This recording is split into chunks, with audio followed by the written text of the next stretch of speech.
Hello, my beautiful people. This is yours truly, Christine. Once again, I'm excited to be back to share another beautiful country from the continent of Africa with you today.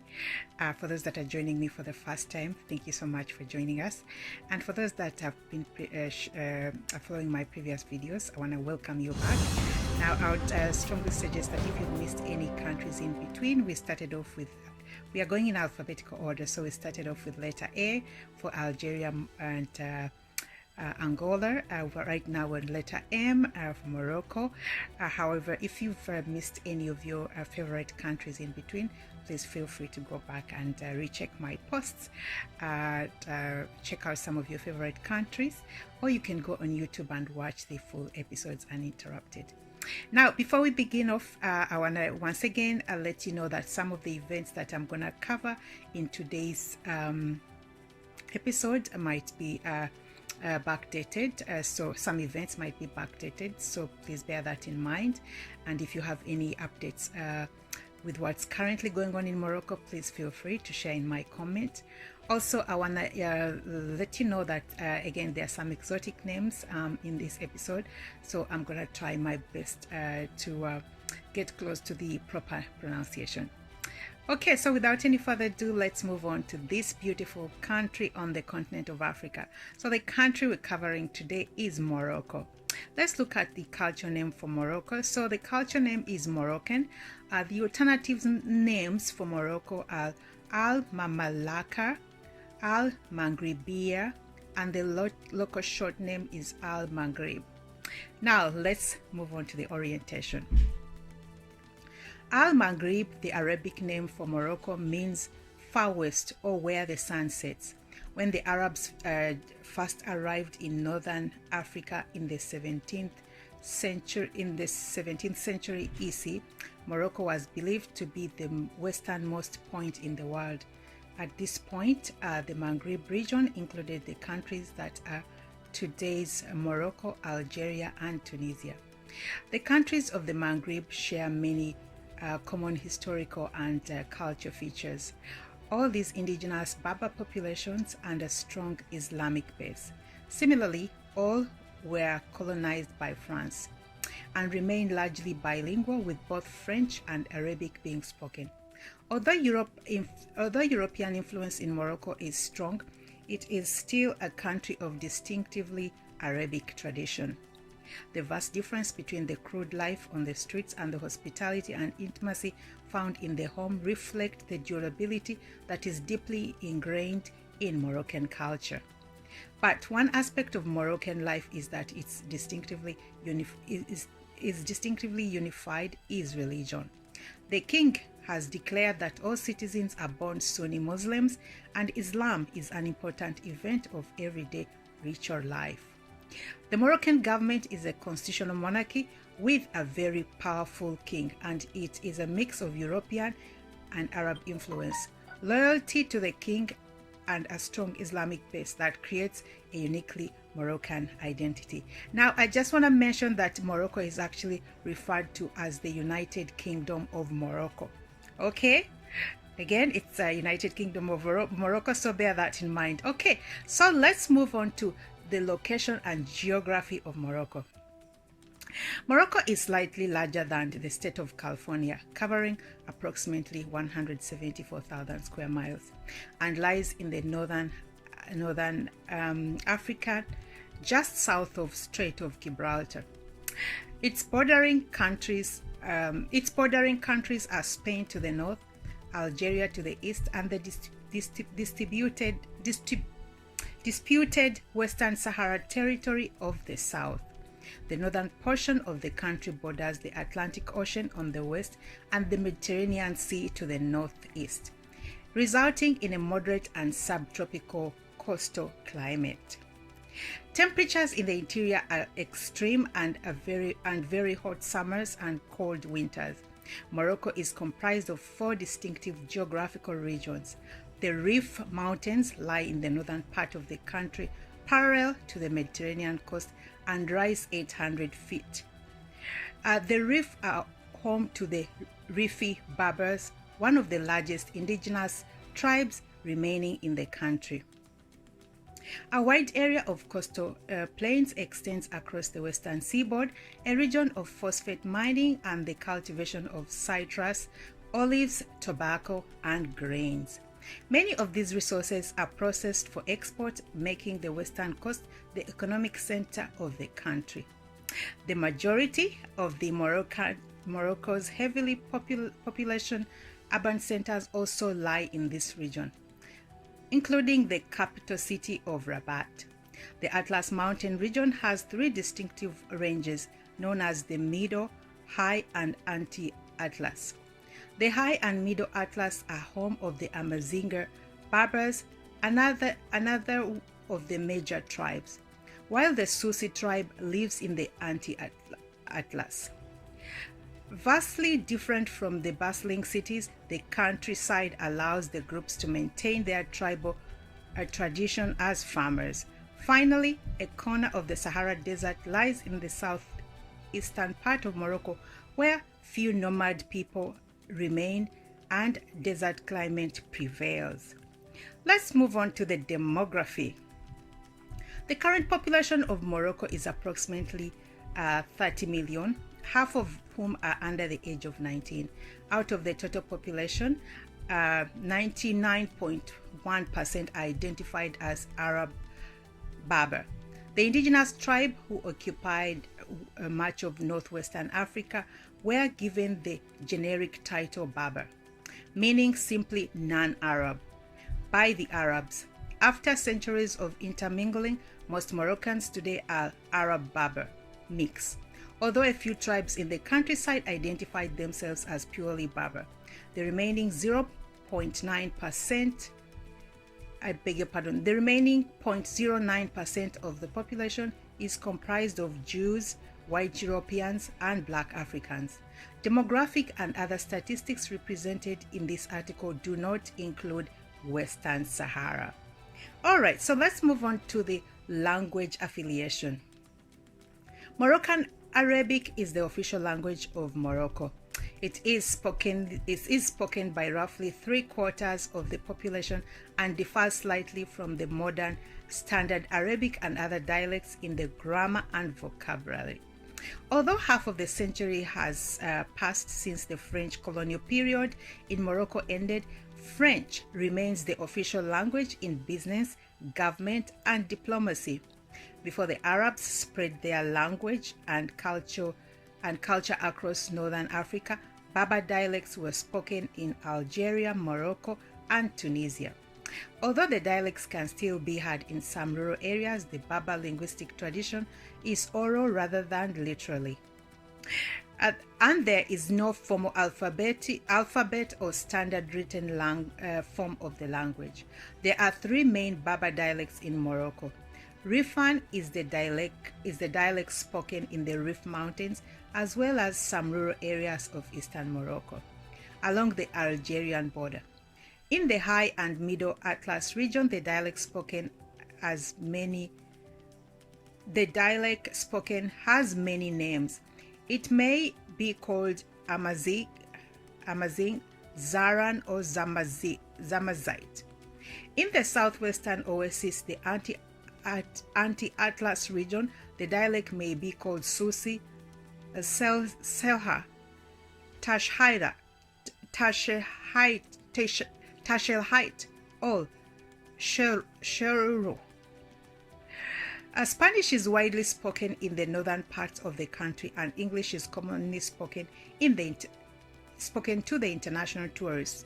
Multilingualism exists to some degree that Moroccans may switch from one language to another mid-sentence. Let's look at the symbolism. Perhaps the most famous city in Morocco is Casablanca. Most activities by the French turned this city into an economic capital of the country in the early 1990s. In 1942, the city was the site of an Allied invasion, and in 1943, it was the host city for a conference between Franklin Delano Roosevelt and Winston Churchill. But it was the 1943 Hollywood classic film Casablanca starring Ingrid Bergman and Humphrey Bogart, that transformed the city into an international symbol of the romance and wartime struggle. The black and white film was the 1943 Academy Award winner for Best Picture. Other films with quintessential images of Morocco include Lawrence of Arabia and Jewel of the Nile. A more Western symbol of Morocco is the Hassan II Mosque, built in Casablanca in 1993. It is one of the largest and most extravagant mosques in the Arab world. Dating back to the Alaqite dynasty in the 17th century, a red flag was used as a symbol of the Moroccan state. In Rabat and Salé, the flag was raised every morning and lowered every evening.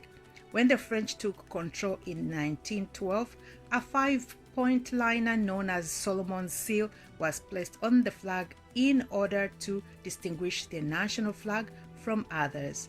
Because green is the traditional color of Islam, the star of the flag is green. Now let's move on to the history and ethnic relations. Emergence of the nation. The first people to have contact with the Berbers were probably the Phoenicians, who invaded northern Africa in the 12th century BCE. The Phoenicians were essentially a maritime people who established trading posts and simple colonies along the northern coast. The Phoenician colonies were later taken over by the Carthaginians and expanded as part of the Carthaginian Empire. In the 2nd century BCE, the city of Carthage fell to the Romans, and the African Mediterranean coast came under the Roman dominance for roughly 600 years. Following the decline of the Romans, the Vandals, the Visigoths, and the Byzantine Greeks successfully set up their own empires. Finally, in 682 CE, the Arabs invaded northwest Africa, and the first Muslim Arab dynasty, the Idrisid, came to power. Pagan and Christian inhabitants of the land were converted to Islam during this period. For centuries to follow, Arab and Berber factions fought a bitter war over control of the land. By the 15th century, Europe powers had become aware of the trading and economic potential of their southern neighbor. Britain, Spain, Portugal, and France took turns controlling various coastal areas of Morocco. Finally, at the Conference of Algiers in 1906, France was recognized as the dominant European power in the area. The conference also established the northmost city, Tangier, as an international free port under the control of the Spanish. In 1912, Moroccan Sultan Moulay Hafid signed the Treaty of Fez, establishing Morocco as a protectorate of France. The treaty outlined roughly the same borders that define the country today. As early as the 1920s, an Islamic fundamentalist movement arose in Fez. The goal of the movement was to create a stronger form of Islam and a central Moroccan government. After World War II, the independence movement began to gain momentum.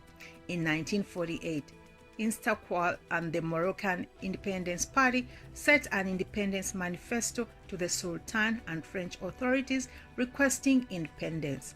The French responded by arresting several Istiqlal leaders and deporting the Moroccan royal family to Madagascar in 1953. The people reacted with violence towards French officials and demanded the return of the king. In August 1955, Berber tribesmen attacked French troops in the village of Ouedzem, killing every French person in the town. Finally, in December 1956, the Moroccan Sultan Mohammed V was taken to France, where he signed a declaration promising to move the nation toward a democratic state with the establishment of a constitutional monarchy. During the same year, the Spanish signed an agreement to remove the international status of Tangier, making Morocco a completely independent and united nation.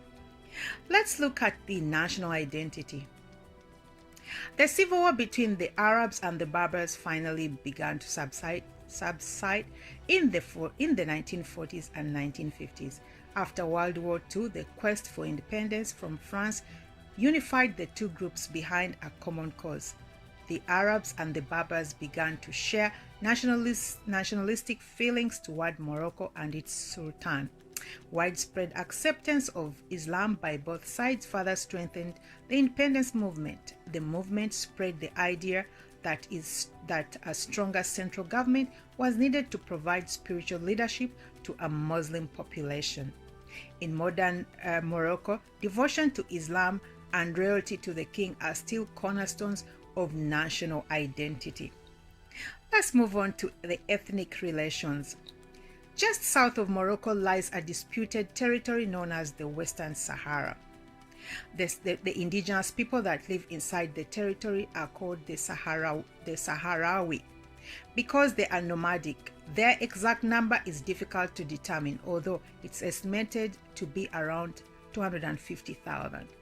Prior to the mid-1970s, Spain, Mauritania, and Morocco claimed ownership of all part of the Western Sahara.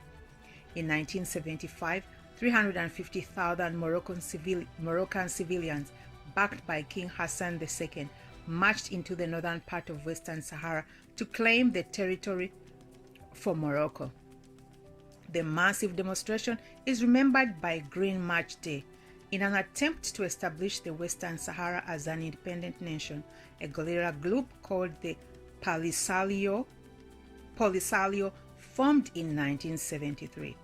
The Polisario have historically received financial support from the Algerian government, which has economic interest in the valued phosphates within the territory. In 1979, the Polisario convinced Mauritania to relinquish its claim on the Western Sahara. Spain had already done the same. Morocco is now the only country that claims ownership of the territory. Since 1974, several United Nations referendums have been set to allow the Sahrawi population to vote on whether they prefer independence or annexation to Morocco. Each time, the Moroccan government has found reason to postpone the vote, and the territory remains in dispute. Now let's look at the urbanization, architecture, and use of space. The eclectic influence of many cultures is strikingly apparent in Moroccan architecture. Typically of all cities in the Medina, a large walled area that encloses houses and shops, Medina structures with Arabic-style arches and crenellated walls are usually found in the oldest parts of the town. Some buildings within the media are centuries old, while others are relatively new. Units inside have a wide range of modernity in electricity, water, and sewage services. Other parts of town are constructed like French villages with European-style townhouses and modern plumbing. Also found in every city are traditional Arab mosques, most of which are tall buildings with ornamented geometric patterns covering the doors and walls. In homes, there is a drastic difference between the inside and outside of the building, reflecting the differences Moroccans perceive between public and private life. The outside may be neglected cement block with simple door, while inside lie beautiful, ornately decorated rooms. The furniture in homes is usually floor level and plush pillows lining the walls. People come here to eat and lounge and choose a decorating style that shows the relaxed privacy and intimacy only available in the home. All right, so let's move on to the food and economy. Food in daily life. Two of the most basic foods in Moroccan daily life are couscous and harira soup. Couscous, a dish made with granulated seminola grains, is usually topped with mutton, veal, or beef, and a variety of vegetables, such as tomatoes, turnips, pimentos. It is eaten by all sectors of society and may be referred to as the national dish. The national dish, the national soup, harira, is a thick paste that comes in many varieties. Although it is classically made with water, bouillon, beef or mutton, onions, saffron, walnuts, and salt. Figs and dates are among the most common fruits eaten on a daily basis. Breakfast in Morocco may consist of bread served with olive oil or butter and coffee or mint tea. Schools and businesses close at noon each day for a 2 or 3 hours for a midday meal. A traditional dish that may be served during the time is tagine, a steam-cooked stew made of meat and vegetables in a spicy broth. A lighter dinner of harira soup and bread is commonly eaten in the evening. Cakes and desserts made of fruits and marzipan, a sweet almond paste, are sold in pastry shops and on the streets. Imported foods are not typically part of the traditional Moroccan diet and are available in major cities as French-style street markets. As dictated by Islamic law, Muslims do not partake of any alcoholic beverages. Let's move on to the food customs and ceremonial occasions. Moroccans are famous for their hospitality and proudly serve their guests as much food as they can afford. It is considered disgraceful to allow guests to leave a meal unsatisfied. A specialty dish commonly prepared for ceremonial occasions is pastilla, a layered pastry filled with pigeon, eggs, and nuts topped with cinnamon and sugar. Another specialty dish is mechul, a whole roasted lamb or calf usually stuffed with couscous or other fillings. In Moroccan homes, families and their guests eat from a communal bowl, usually without utensils, while seated on the floor. Hearty Moroccans' eating habits come to a halt during the 30 days of Ramadan, when every Islamic person in the country must fast from dawn till dusk. Moroccans seen eating or drinking during daylight hours in Ramadan may be arrested. During this time, every house prepares harira soup to be eaten as the first meal when the sun goes down. Late at night, a main meal with several dishes is served. Alright, so let's move on to basic economy. Agriculture and forestry form the basis of Morocco's economy. Berry, wheat, citrus, vegetables, olives, and livestock are produced for subsistence and for trade.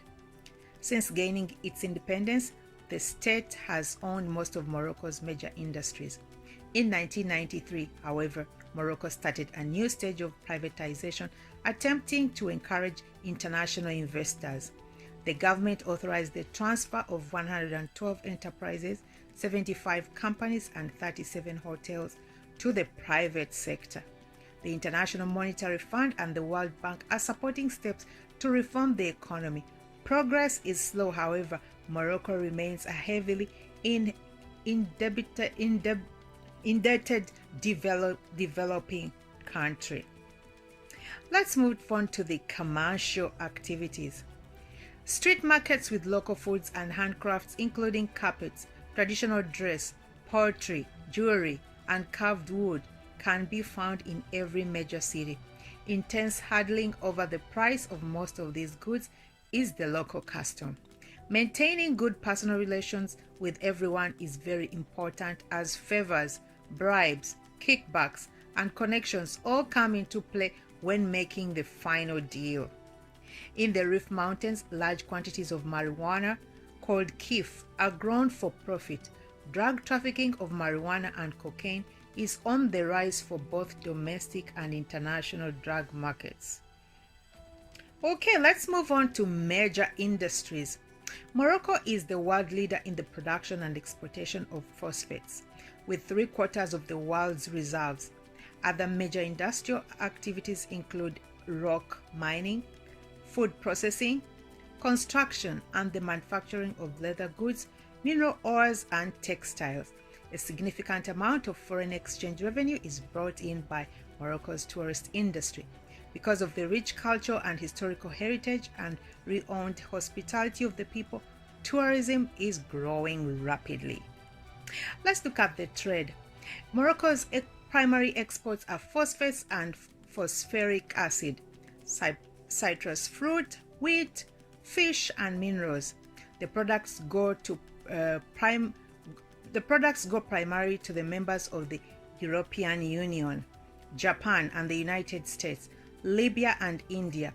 The primary imports are industrial machinery, foods, and fuel. Morocco's primary imports are the EU, the United States, Saudi Arabia, and the United Arab Emirates, and Russia.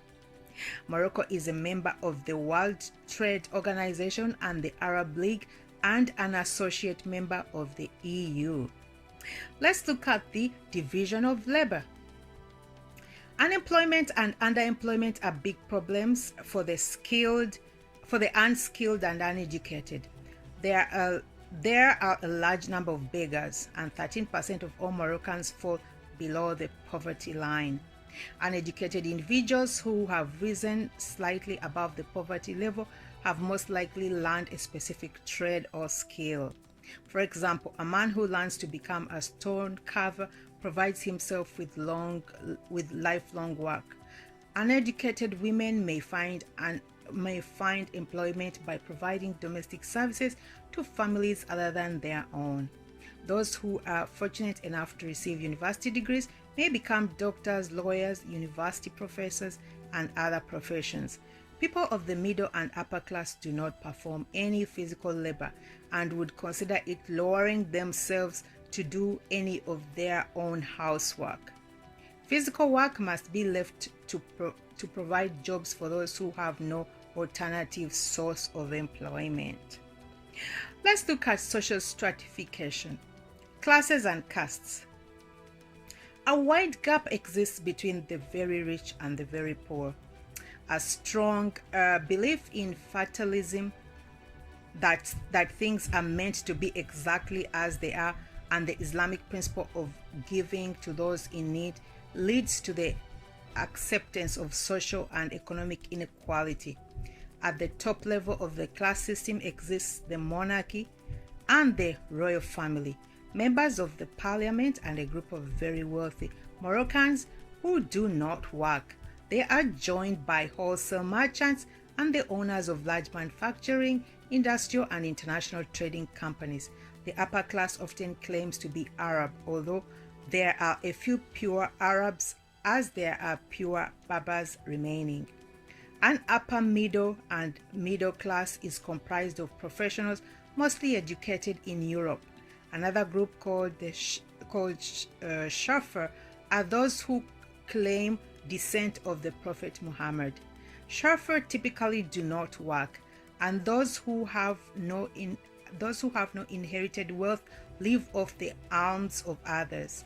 A relatively new class referred to as the Muhajiri or migrants is comprised of nearly 2 million Moroccans who live and work abroad. In order to send their wages back to support their families in Morocco. Many of the Muhajirin are not likely to ever return to their native country. Berber farmers in the countryside have little access to the education and social climbing available to those in larger cities. Most remain poor and are looked down upon. Jews and other foreigners generally prosper, while sub-Saharan Black Africans are often discriminated against. Okay, let's move on to symbolism and social stratification. The number of languages spoken and proficiency acquired are primary identifiers of social class in Morocco. Well-spoken French is perceived as characteristic of refined, sophisticated individual. The inability to speak any French usually signifies lack of education. Fluency in Arabic is accepted and rather accepted by any respectable individual, while those who speak only Berber dialects are looked down upon. Other symbols of status are headgear and clothing. Moroccans have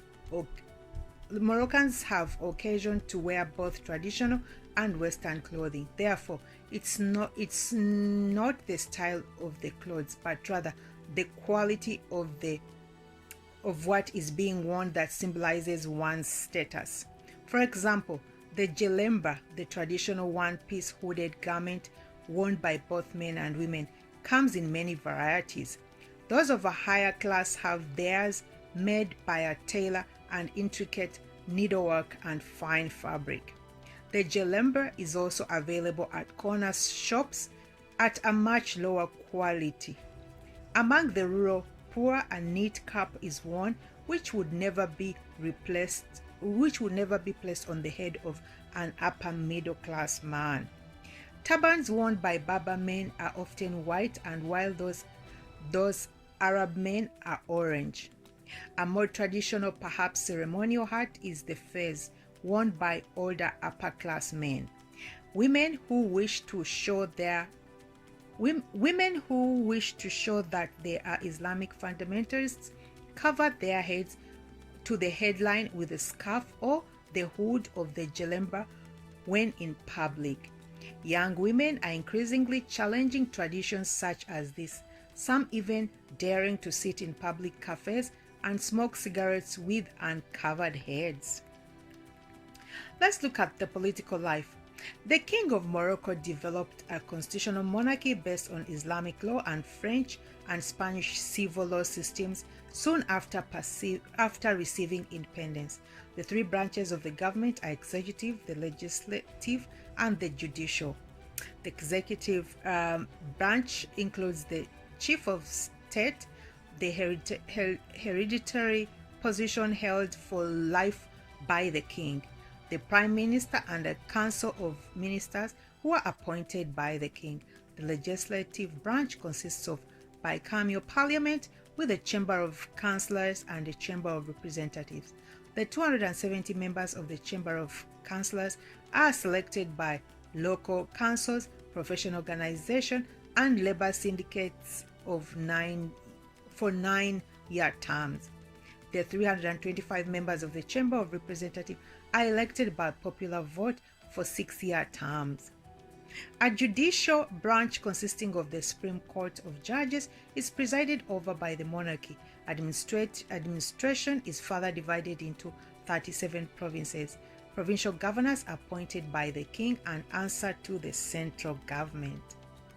Let's look at the leadership and political offices. The successor of Muhammad V, the first king of the independent Morocco, was his son Hassan II. Upon taking the throne in 1961, Hassan II agreed to recognize the royal charter proclaimed by his father, which outlined steps for establishing a constitutional monarchy. Ruling for more than 38 years, King Hassan II was one of the longest-serving monarchies in the entire Arab world. In July 1999, King Hassan II died of heart failure at the age of 70. Muhammad VI, the 35-year-old son of Hassan II, took the throne in 1999 and became the 8th king of the Alauqid dynasty. In Morocco today, there is an abundance of political parties, most of which belong to one or two major groupings. The National Entente is the coalition of rightist political parties that was created in 1993 by the National Popular Movement, the Social Democratic Movement, and the Constitutional Union. The Democratic Bloc, the opposition of leftist coalition, created in 1992. comprises of the Estiqual Party, the Social Union of Popular Forces, the Party of Congress and Socialism, and the Organization of Democratic Popular Action. There are a dozen Islamic fundamentalist political parties. These groups are not legal, although they are unofficially tolerated. Several independent parties also exist. Relations between the king and the many parties have often been stormy, resulting in several attempts of restructuring political power. Let's look at the social problems. The first constitution in 1962 favored a strong monarchy, subordination of all other political institutions to it, and minimal influence from other political parties. This constitution was not well accepted and was followed by a period of civil unrest and student riots. In June 1965, the king responded by evoking a state of emergency and assumed all legislative and executive powers. A new government was created with no political parties. In July 1970, the state of emergency ended when the king submitted to referendum a new constitution with an even stronger monarchy. Following the political changes, the two unsuccessful military coup attempts took place, one in 1971 and one in 1972. The king responded with another constitution, which increased the number of directly appointed parliamentary representatives.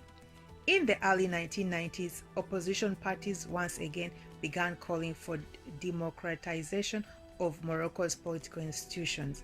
The king responded with yet another constitution, this time integrating opposition parties to a greater degree than ever before. Nevertheless, requests for integration from the opposition have still not been met entirely. Let's look at the military activity.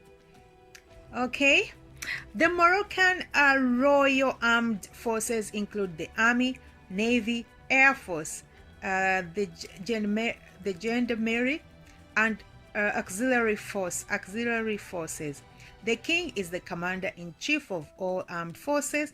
In 1997 to 1998, military expenditures were about 1.36 US million, or 3.8% of the national gross domestic product.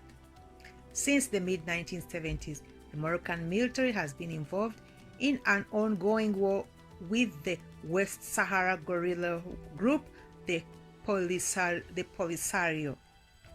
Let's look at the social welfare and change programs. Pressure from the French and other European governments to investigate human rights violations against the Sahrawi people in the Western Sahara have yielded positive results. In eagerness to be accepted as an EU member country and to divert international attention on the issue, the Moroccan government has taken action. In 1990, King Hassan II created a consultative council on human rights composed of representatives from the government and oppositional political parties. The council made an offer to provide compensation to the victims of abusive detention and families of the disappeared. Since King Mohammed VI came to power in 1999, 68 human rights abuse cases have been settled. The council, however, has taken nearly 6,000 complaints. Compensation ranged from $100,000 US to 250 per claimant. 250,000 per claimant. Many cases remain unresolved, but the council is reacting in a slow and careful manner, attempting to prevent a backlash from conservative forces in the government.